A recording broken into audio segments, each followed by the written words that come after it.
میں اور چائی حیرت سے ایک دوسرے کی طرف دیکھنے لگے۔ سعید غلام پھر گویا ہوئے۔ فرعون رنتیف ایک مطلون مزاج حکمران تھا۔ تاریخ میں جا بجا ایسے واقعات ملتے ہیں جب وہ کسی پر سخت ناراض ہوا اور پھر اس کو انعام و اکرام سے نواز دیا، یا کسی پر بہت زیادہ مہربان ہو گیا لیکن کسی روز اچانک اسے تختہ دار پر چڑھا دیا۔ بادشاہ کی اس فطرت کے باعث وزراء اور عمرا خوفزدہ ہی رہا کرتے تھے کہ نامعلوم کس وقت کیا کر بیٹھے۔ رنتیف کو دور فرعون کا عیاش اور رنگین مزاج حکمران تسلیم کیا گیا ہے۔ جنس کے معاملے میں وہ نہایت کمزور کردار کا مالک تھا۔ قدیم مصری حکمرانوں کی تاریخ میں اسے جنسی دیوانہ کہا گیا ہے۔ اس نے کافی عمر تک شادی نہیں کی۔ اس کا وتیرہ تھا کہ جو خوبصورت عورت دیکھتا یا اپنے مصاحبین میں جس لڑکی کی تعریف سنتا، اسی رات اسے اپنے عشرت قدے میں اٹھوا لیتا اور شب بھر کی ہوشہ چینی کے بعد انعام و اکرام سے نواز کر اسے واپس گھر بھیج دیتا۔ اس کے بارے میں مشہور تھا کہ اس نے ایک عورت کی دوسری بار کبھی خواہش نہیں کی۔ اس کے شبستان میں ہر رات ایک نئی جوانی جلوہ فگن ہوتی۔ رعایا اپنے حکمران کی اس بد عادت سے بہت خوفزدہ تھی، مگر کسی کو لب کشائی کی جرت نہ تھی۔ اس کا دستور تھا کہ روزانہ شام کے وقت اپنے شاہی رتھ میں شہر کے گشت کو نکلتا۔ مصاحبین اور جی حضوری کرنے والے لوگ ساتھ ہوتے، اور فرعون کو جو عورت پسند آتی اس کی طرف صرف اشارہ کر دینا کافی ہوتا، اور اسی رات وہ فرعون کی آرامگاہ میں پہنچا دی جاتی۔ ایک روز بادشاہ حسب معمول مصاحبین کے جلوں میں شہر کے گشت کو نکلا تو مقابل سے ایک بے حد خوبصورت بگی آتی ہوئی نظر آئی۔ بگی میں اعلیٰ نسل کے 16 گھوڑے جتے ہوئے تھے، جن کی راسیں کسی باوردی کوچوان کے ہاتھ میں نہیں تھیں بلکہ ایک حسین و جمیل اور نازک اندام عورت گھوڑوں کو ہانک رہی تھی۔ وہ حسن و شباب کا بے مثال امتزاج تھی۔ اس کے بالوں کی سیاہ لٹیں پیشانی اور رخساروں کو چوم رہی تھیں۔ وہ بڑی تمکنت سے اپنی جگہ بیٹھی تھی اور پروقار انداز میں مسکرا کر ادھر ادھر دیکھتی جاتی تھی۔ بادشاہ کی سواری قریب پہنچی تو حسینہ نے دل فریب تبسم کے ساتھ فرعون کی طرف دیکھا اور مؤدبانہ لیکن غرور امیز انداز میں نازک کلائی اٹھا کر سلام کیا۔ فرعون ایک تجربہ کار شکاری تھا۔ اس نے حسن و شباب کے اس مرقع کو پسندیدگی کی نظر سے دیکھا اور دل و جان سے فریفتہ ہو گیا۔ اس نے فوراً ایک مصاحب سے پوچھا، یہ حسینہ کون ہے؟ یہ شہزادی ترائی ہے عالی مرتبت۔ شہزادی؟ کہاں کی شہزادی؟ بادشاہ حیران ہوا۔ وہ بہت بڑی ساحرہ ہے خداوند عالم، اور خود کو شہزادی کہلواتی ہے۔ کیا وہ علم سحر سے واقف ہے؟ وہ اس فن میں طاق ہے ذات اقدس، مصاحب نے جواب دیا، اور مشہور کاہن ناتول کی بیٹی ہے۔ ناتول تو مر چکا ہے، بجائے ارشاد فرمایا۔ ناتول کی جگہ اب ترائی گدی نشین ہوئی ہے۔ فرعون سوچ میں پڑ گیا، پھر ایک دوسرے مصاحب کی طرف اشارہ کر کے بولا، رامیس، یہ حسینہ ہمارے محل کی زینت بننے کی بھرپور صلاحیت رکھتی ہے۔ حکم کی تعمیل ہوگی شہنشاہ معظم، رامیس نے جواب دیا۔ فرعون ترائی کے تیرے نظر کا ایسا گھائل ہو گیا کہ فوراً واپسی کا حکم دیا اور ترائی کا انتظار کرنے لگا۔ رات کے 12 بج رہے تھے۔ فرعون بے چینی سے خوابگاہ میں ٹہل رہا تھا۔ ترائی اس کے دل و دماغ پر بری طرح مسلط تھی۔ اس پری جمال نے بادشاہ کا سکون غارت کر دیا تھا۔ اسے اپنے مصائب پر غصہ آ رہا تھا جو ابھی تک ترائی کو لے کر نہیں پہنچا تھا۔ اس نے اپنے مشیر خاص شاجیل کو طلب کیا، حکم دیا کہ فوراً معلوم کیا جائے کہ رامیس کہاں ہے اور اس نے ابھی تک ہمارے حکم کی تعمیل کیوں نہیں کی۔ شاجیل نے ادب سے سر کو جنبش دی اور باہر نکل گیا۔ فرعون پھر اضطراری کیفیت میں ٹہلنے لگا۔ اس طرح رات کا 1 بج گیا اور جو وقت گزر رہا تھا فرعون کی بے چینی میں اضافہ ہوتا جا رہا تھا۔ نصف شب گزرنے کے بعد شاجیل نے باریابی کی اجازت چاہی۔ فرعون نے اسے فوراً اندر بلا لیا۔ شاجیل گھبرایا ہوا تھا، ڈرتے ڈرتے بولا، عالی مرتبت، میں بدنصیب یہ بری خبر پہنچانے کا موجب بن رہا ہوں کہ رامیس کو قتل کر دیا گیا۔ کیا؟ فرعون غیظ و غضب سے چیخ پڑا، اسے کس نے قتل کیا؟ کچھ پتہ نہیں چلتا عالم پناہ۔ رامیس کی لاش ساحرہ ترائی کے گھر سے کچھ دور سڑک کے وسط میں اس طرح گوشت کے ڈھیر کی شکل میں پڑی ہے کہ اس کے 101 ٹکڑے کر دیے گئے ہیں۔ 101 ٹکڑے؟ فرعون چونک پڑا، یہ کس کی حرکت ہو سکتی ہے؟ ذات اقدس، میری رائے میں یہ ساحرہ ترائی کی کارستانی ہے۔ وہ عظیم قوتوں کی مالک ہے، اسے زیر کرنا آسان نہیں۔ کیا بکتا ہے؟ فرعون غصے سے شیر کی طرح دھاڑا، ہماری سلطنت میں ایسا کون ہے جو ہم سے برتر ہو اور ناقابل شکست سمجھا جائے؟ اگر یہ ترائی کی حرکت ہے تو ہم اسے سزا دیں گے۔ تم اسی وقت ایک فوجی دستہ لے کر ترائی کی قیامگاہ کی طرف روانہ ہو جاؤ، اس کے محل میں آگ لگا دو، اسے مسمار کر دو اور ترائی کو پابا زنجیر کر کے ہمارے حضور میں پیش کرو۔ جو حکم خداوند عالم، لیکن حکم کی فوری تعمیل کی جائے۔ فرعون اور غضبناک ہو گیا، کیا تم ساحرہ سے خوفزدہ ہو؟ نہیں شہنشاہ معظم، شاجیل نے حمیدہ سری سے جواب دیا اور الٹے قدموں واپس جانے لگا۔ ٹھہرو، بادشاہ نے نرم لہجے میں کہا، وہ خود چند قدم چل کر شاجیل کے پاس پہنچا، اس کے کندھے پر ہاتھ رکھ کر کہنے لگا،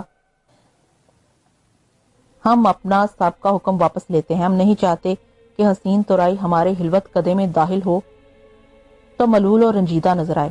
ہم خود اس کے پاس چل رہے ہیں، فوراً شاہی سواری تیار کرائی جائے۔ شاجیل بادشاہ کی مطلون مزاجی سے خوب واقف تھا۔ اس نے اسی وقت شاہی رتھ جڑوایا اور فرعون رنتیف تورائی کی رہائش گاہ کی طرف روانہ ہو گیا۔ تورائی اس وقت محو خواب تھی۔ خدام نے بادشاہ کی آمد کی اطلاع دی تو اس کے ہونٹوں پر سحر انگیز مسکراہٹ پھیل گئی۔ اس نے حکم دیا کہ بادشاہ کو عزت و احترام کے ساتھ یہی پہنچا دیا جائے۔ فرعون تورائی کی خوابگاہ میں داخل ہوا تو اس کی شان و شوکت دیکھ کر حیران رہ گیا۔ اس کی اپنی آرام گاہ بھی اتنی نفیس و آراستہ نہیں تھی۔ بادشاہ کو دیکھ کر تورائی نے ایک قیامت خیز انگڑائی لی اور اس نے شب خوابی کا باریک لباس پہن رکھا تھا اور اس کا پرشباب جسم ہیجان انگیز انداز میں اندر سے جھلک رہا تھا۔ وہ ادائے ناز کے ساتھ چھپر کٹ سے اتری اور بادشاہ کی پذیرائی کے لیے باوقار انداز میں آگے بڑھی۔ دوسرے ہی لمحے اس کی شیریں اور نغمہ نواز آواز کمرے میں گونجنے لگی، خوش آمدید شہنشاہ رنتیف، جناب نے کیوں یہاں آنے کی زحمت فرمائی؟ ناچیز کو یاد کر لیا ہوتا۔ فرعون سٹپٹا کر بولا، ہم آپ کو تکلیف پہنچانا نہیں چاہتے تھے، اس لیے خود ہی در دولت پر حاضر ہو گئے۔ زہ نصیب تشریف لائیے۔ بادشاہ ایک مرستہ کرسی پر بیٹھ گیا۔ تورائی نپے تلے قدم اٹھاتی ہوئی اپنے آراستہ چھپر کٹ پر آ گئی اور فرعون کی طرف رخ کر کے کولے کے بل نیم دراز ہو گئی۔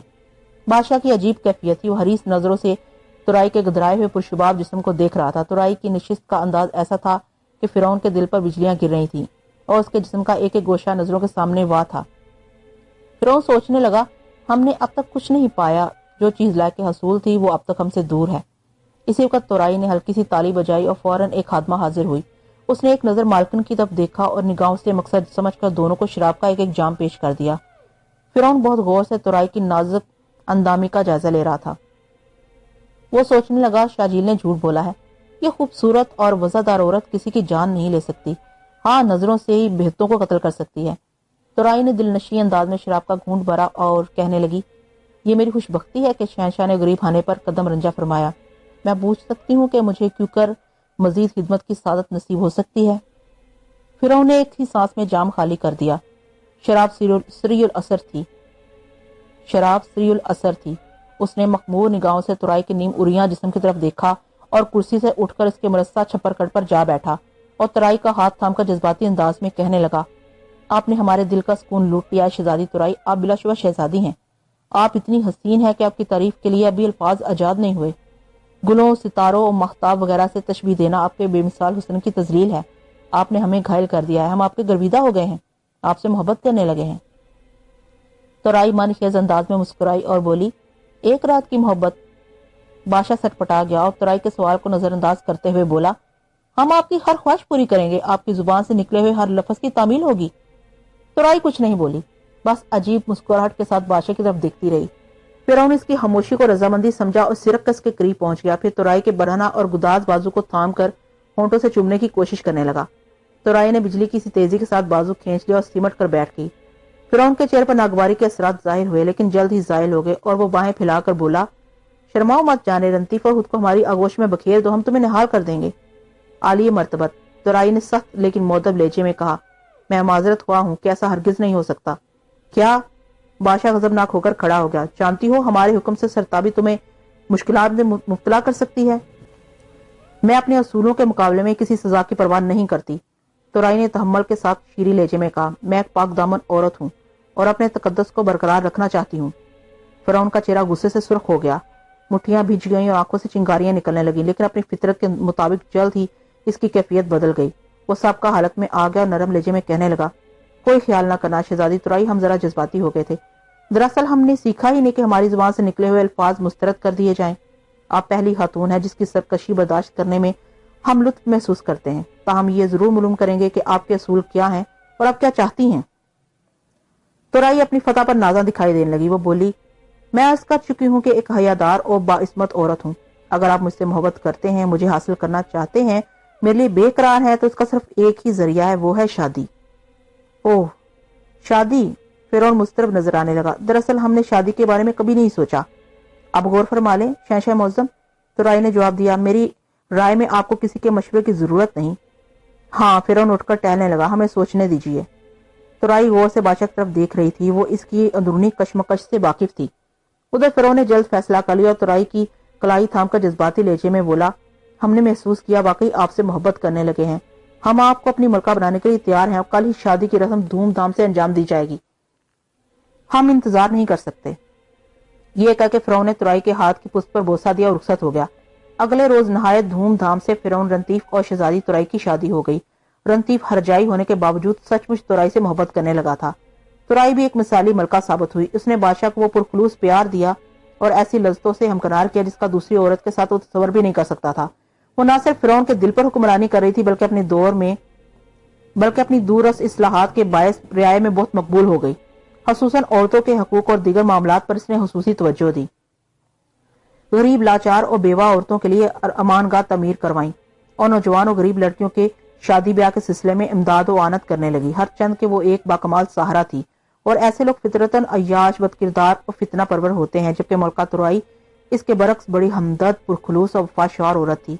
وہ بادشاہ سے بے حد محبت کرتی تھی، فرعون بھی اس کا گرویدہ تھا، مگر یہ صورتحال زیادہ دیر تک قائم نہ رہ سکی۔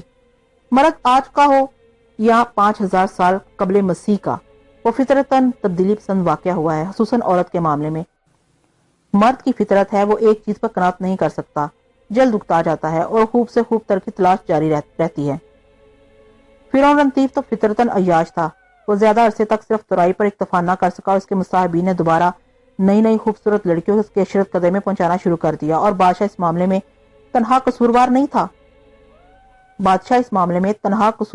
تھا۔ دراصل ترائی کی آمد سے ان مصاحبین کی آمدنی بند، جن میں سے ہر شخص بادشاہ کی خدمت میں خوبصورت ترین لڑکی پیش کر کے انعام و اکرام کا متمنی ہوتا تھا۔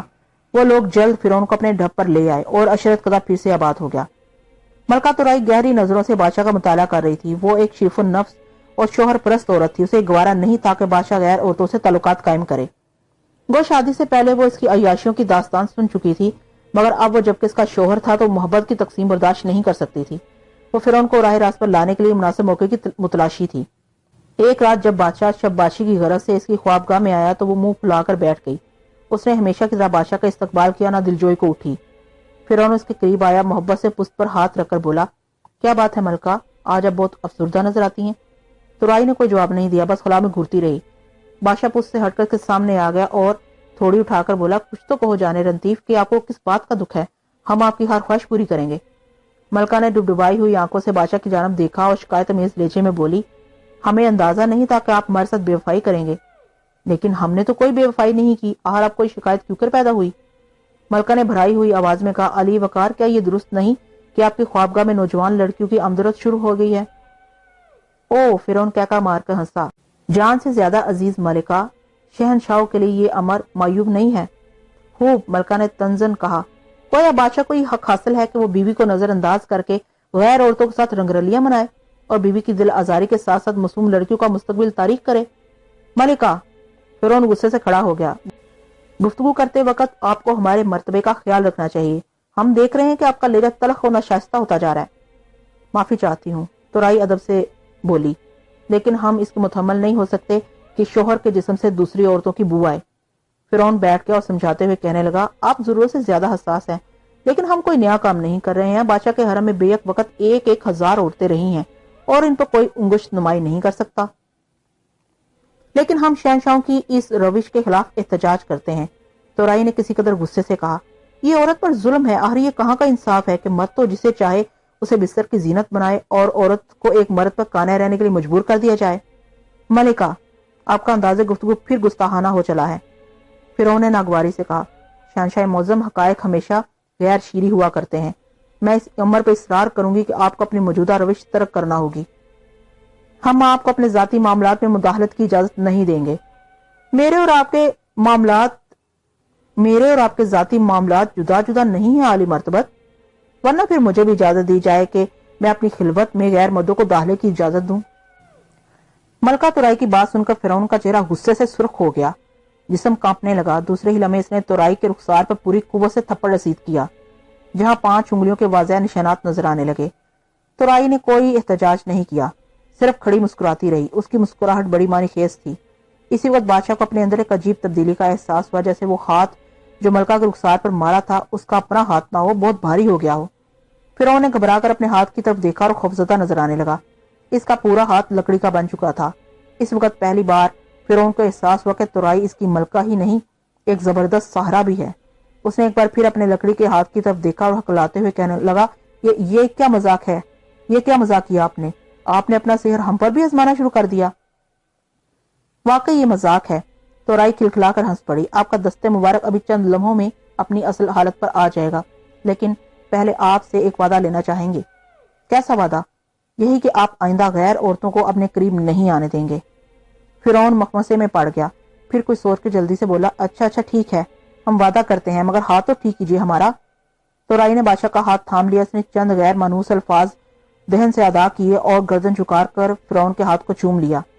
دوسرے ہی لمحے ہاتھ اپنی اصلی حالت پر آ گیا، پہلے ہی کی طرح گوشت پوست کا سرخ و سفید ہاتھ۔ گو فرعون نے ملکہ سے وعدہ کر لیا تھا، لیکن وہ خلوص نیت پر مبنی نہیں تھا، اس میں وقتی مصلحت کار فرما تھی۔ اس واقعے کے بعد وہ تورائی سے خوفزدہ رہنے لگا تھا۔ وہ اکثر سوچتا کہ جس عورت نے اس کا ہاتھ لکڑی کا بنا دیا وہ اس کا پورا جسم پتھر میں منتقل کر دینے کی صلاحیت بھی رکھتی ہوگی۔ رفتہ رفتہ خوف نفرت اور شدید نفرت میں تبدیل ہوتا چلا گیا۔ فرعون ایک مطلق العنان حکمران تھا، اور ایسا حکمران اپنی قلمرو میں کسی طاقت کو برداشت نہیں کر سکتا۔ غرض جو وقت گزرتا گیا نفرت کی خلیج وسیع ہوتی گئی۔ بادشاہ ملکہ سے جان چھڑانے کی ترکیبیں سوچنے لگا، لیکن اس کی ساحرانہ قوتوں سے خائف تھا، اس لیے تورائی کے خلاف کوئی اقدام کرنے سے گریزا رہا۔ ادھر تورائی نے فیصلہ کر لیا کہ بادشاہ کو راہ راست پر لا کر رہے گی۔ اس مسئلے پر ان کے درمیان ہر روز نوک جھوک ہوتی۔ کبھی کبھی فرعون بہت تیش میں آ جاتا، مگر تورائی تحمل مزاجی کا مظاہرہ کرتی۔ وہ چاہتی تو اپنے سحر سے بادشاہ کو نقصان پہنچا سکتی تھی، لیکن قدیم مذہب و معاشرے میں شوہر کو دیوتا کی حیثیت حاصل تھی، اور اسے کسی قسم کا نقصان پہنچانا دیوتاؤں کے قہر و غضب کو دعوت دینے کے مترادف سمجھا جاتا تھا۔ غرض کہ جب تمام کوششیں رائگاں گئیں تو اس نے اپنے فسفوں سے یہ استفادہ کیا کہ جو لڑکی بادشاہ کے عشرت قدرے میں پہنچائی جاتی وہ وقتی طور پر پتھر کی بن جاتی، لیکن جب کمرے سے باہر لایا جاتا تو وہ اپنی اصل حالت میں واپس آ جاتی۔ بادشاہ اس صورتحال سے اور مشتعل ہو گیا، اور وہ جانتا تھا کہ یہ تورائی کی ساحرانہ قوتوں کی کارستانی ہے، مگر وہ اس کے سامنے بے بس تھا۔ تاہم اب وہ شدت کے ساتھ ملکہ کو اپنے راستے سے ہٹانے کے بارے میں سوچنے لگا۔ تورائی اس کے لیے ایک مستقل خطرہ تھی، اور کوئی بادشاہ حضرات کو سر پر منڈلاتا ہوا دیکھنا پسند نہیں کرتا۔ آخر بہت سوچ بچار کے بعد اس نے ایک ترکیب آزمانے کی کوشش کی۔ وہ اسے کامیابی کی امید نہیں تھی، لیکن وہ دیکھنا چاہتا تھا کہ اس کے کیا نتائج برآمد ہوتے ہیں۔ چنانچہ اس نے اپنے مشیر خاص شاجیل کو طلب کیا اور ازدرانہ لہجے میں کہنے لگا، تم جانتے ہو ہم تم پر کتنا بھروسہ کرتے ہیں۔